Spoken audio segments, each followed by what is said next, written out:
Hello to the Valkyries. That's the name. The name, in my opinion, a Valkyrie, besides being a hot, inebriated character in Thor Ragnarok, Valkyries are mythic Norse female warriors who guide the souls of the dead to Valhalla. And look, with the men's team being named the Warriors, naming the WNBA franchise after mythic female warriors, like, that works. I see how that fits. The only problem, in my opinion, is that the name Valkyries doesn't abbreviate very well. Warriors easily turns into the Dubs. What will the Valkyries be? Hey, you gonna go to the Valks game tonight? Anyone gonna go see the Vs? That doesn't really work. I initially thought Golden State Valkyries was too much of a mouthful. But when you think about it, it's the same amount of syllables as Golden State Warriors. Golden State Warriors, Golden State Valkyries. So again, it works. And honestly, I like it. Given the other options on the table, I think Valkyries was a fine choice. But look, beauty's in the eye of the beholder, so there you go. I like the name, Valkyries. The logo, it's up to you. So welcome, Valkyries, to San Francisco. The team's Twitter account, known as WNBA Golden State before the name became public, says that over 7,000 season ticket deposits have already been placed by fans. That seems like a good start for a market that is decidedly picky about its sports. Rule number one for sports success in the Bay Area is you better be a pro team. Look, neither Cal nor Stanford does much in terms of attention or interest around here locally, and those have been franchises sitting in the Bay for hundreds of years, for goodness sakes. Stanford has one of the best women's basketball programs in America with an iconic coach who just retired. And honestly, nobody really mentioned or ever said, yeah, I'm going down to see Stanford women's hoops tonight. It just didn't come up once in 20 years of casual sports conversation. But that's college. It ain't pro. The Sharks, they were born here in the Bay Area, and for a while there were a consistent sellout for years before they decided to bottom out in a rebuild that is officially taking too long.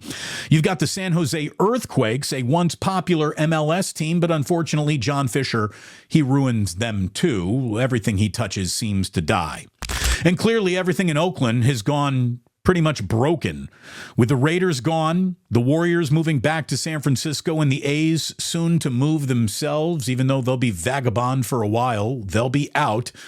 So the Valkyries, ironically, are going to be dealing with less competition for eyeballs than ever before, but it's going to be an uphill battle. If rule number one for sports success in the Bay Area is be a pro team, rule number two is you better win more often than you lose. And if the Valkyries win, they will make as much noise as a WNBA team is allowed to make.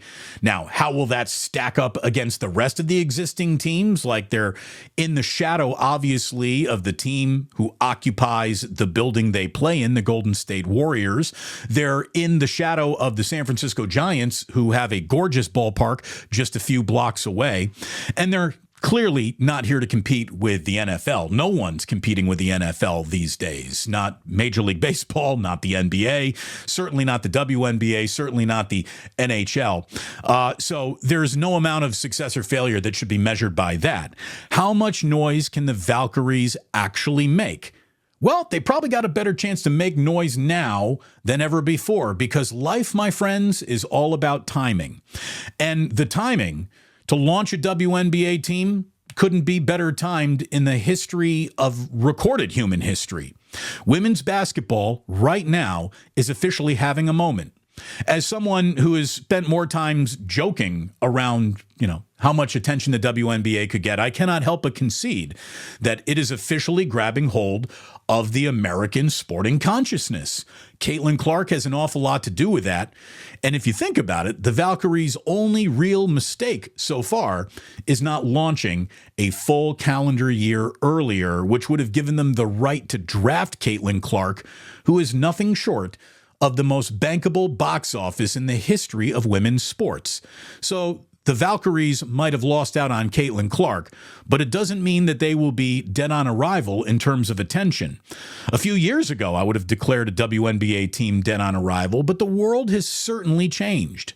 Our viewing habits around women's basketball are certainly changing, so we'll see what the Valkyries look like here in a couple of years. They'll definitely receive an awful lot of attention in their debut season, but will it be sustainable? If they win, the answer is yes. If they lose, it's more than a maybe no. The answer is you'll be in trouble. When the Golden State Warriors built Chase Center for about $1.5 billion, billing it as the home of the Golden State Warriors and the best concert venue in city limits, certainly the largest concert venue in city limits, the arena has been well received. And I'm telling you, it truly is state of the art. It's an incredible facility. But to keep the wheels of profit going, Joe Lacob needs to fill that place more nights of the year than it remains empty. And along with the growing popularity of the WNBA, it felt like it would only be a matter of time before Joe Lacob pivoted to the WNBA business, and sure enough, it's now here. So good luck to the Valkyries. I like your name, but if you put a good team on the floor, I bet you fans in the Bay Area will officially lean in, as long as that ticket is priced right, because everything else inside of Chase Center is pretty darn expensive. So what do you think of the name? What do you think of the WNBA's chances to succeed in San Francisco? Go ahead, hit like, subscribe, and notify if you never want to miss a video. Thank you so much for watching, and don't forget to leave a comment below. Valkyries, you in or you out? Thanks for watching. Tune into the Damon Bruce Show live on YouTube every weekday at 2 p.m. Eastern, 11 a.m. Pacific.